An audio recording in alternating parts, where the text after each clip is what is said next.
నమస్తే విఘ్నరాజాయ నమస్తే విఘ్ననాశన బ్రాహ్మణేభ్యోభ్య నిజ్ఞాత గచ్చదేవ యథాసుఖం శ్రీ మహాగణాధిపతయే నమః. యథాస్థానం ఉద్వాసయామి అని ఉద్వాసన చెప్పాలి. పునరాగమనాయ చాని 3 సార్లు అనుకోవాలి.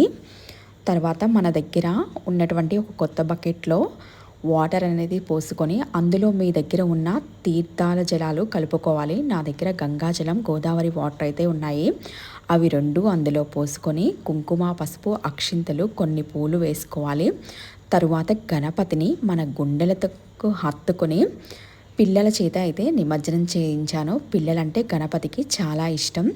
నిమజ్జనం చేసేటప్పుడు పఠించవలసిన శ్లోకం గచ్చ సురశ్రేష్ఠ స్వస్థానే పరమేశ్వర యత్ర బ్రహ్మాదియో దేవ తత్ర గచ్చ గణాధిప అనే శ్లోకాన్ని చెప్పుకుంటూ మనమైతే వినాయకుడిని నిమజ్జనం చేసుకోవాలి.